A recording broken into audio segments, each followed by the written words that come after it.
আমি কঠিন একটা বিপদে পড়ে তোমার সাহায্য নিতে চাচ্ছি, তুমি কি আমাকে একটু হেল্প করতে পারবা? অবশ্যই, বলুন তো কি সমস্যা, আমি কিভাবে সাহায্য করতে পারি? হ্যাঁ বলবো, আমার খুবই নিকটস্থ একজন ফ্রেন্ড, সে একটা প্রেম করতে চাচ্ছে, কিন্তু মেয়েটাকে কিভাবে প্রপোজ করবে, কিভাবে পটাবে, কি ভালো ভালো কথা বললে মেয়েরা পটে যায়, সেটা নিয়ে সে খুব মানে টেনশনের ভিতরে আছে। সে মেয়ে পটাতে চাচ্ছে। আমি তোমার কাছে জানতে চাচ্ছি কিভাবে মেয়েদেরকে প্রপোজ করলে, কি ধরনের কথা বললে মেয়েরা খুব সহজেই পটে যায়। প্রথমে যে কোনো সম্পর্কে সততা ও আন্তরিকতা সবচেয়ে গুরুত্বপূর্ণ। আপনার বন্ধু যদি সত্যি মিষ্টি মনে অনুভব করে, তাহলে সেটা শেয়ার করা উচিত। সহজ ভাষায় ও আন্তরিকভাবে অনুভূতি প্রকাশ করলে ভালো হয়। মেয়েদের পটানোর জন্য কোনো জাদুকরি বাক্য নেই, তবে সত্যি ও সম্মানজনক আচরণ সবসময় প্রশংসনীয়। আপনার বন্ধু যদি নিজের অনুভূতি সৎভাবে প্রকাশ করে, তাহলে সেটা ভালোই হবে। কিন্তু এখানে সমস্যাটা হচ্ছে, আমার বন্ধু খুবই গরিব ঘরের ছেলে, গরিব মানুষ। মেয়েটা অতিরিক্ত ধনী, কিন্তু মেয়েটা আমার বন্ধুর দিকে মাঝে মাঝে তাকায়।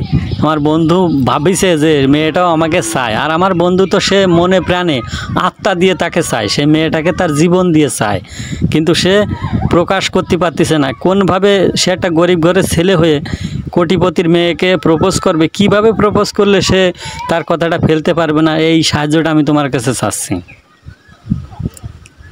আপনার বন্ধুর অনুভূতি ও সততা সবচেয়ে গুরুত্বপূর্ণ। ধনী বা গরিব হওয়া সম্পর্কের জন্য মূল্য নয়।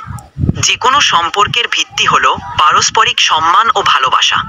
আপনার বন্ধু যদি মেয়েটির প্রতি সত্যিকারের অনুভূতি প্রকাশ করে এবং নিজের সদাচার ও আন্তরিকতা দেখায়, তাহলে মেয়েটি তার প্রতি আকর্ষিত হতে পারে।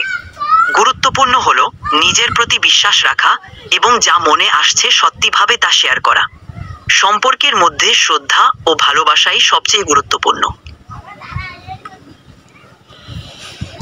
এক্স্যাক্টলি কিছু নোটিস করে দাও যে এরকমভাবে করো বা বলো।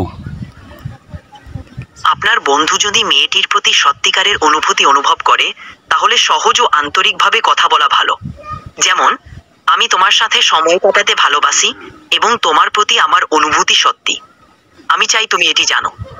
এটা সরল ও সত্যি কথা হবে, যা মেয়েটির প্রতি তার অনুভূতি প্রকাশ করবে। সম্পর্কের ক্ষেত্রে শখ ও সম্মানজনক থাকা সবথেকে গুরুত্বপূর্ণ। অসংখ্য ধন্যবাদ তোমাকে একটু সাহায্য করার জন্য। আপনাকে সাহায্য করতে পেরে আমি খুশি। আপনার বন্ধুর জন্য শুভকামনা রইল।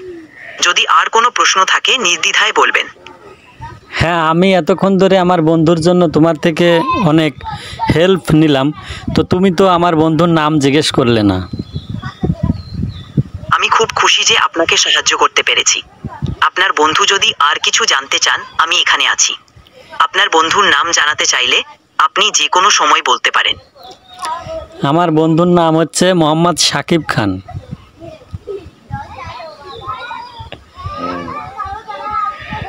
ঠিক আছে, মোহাম্মদ সাকিব খানের নাম জন্য শুভকামনা রইল।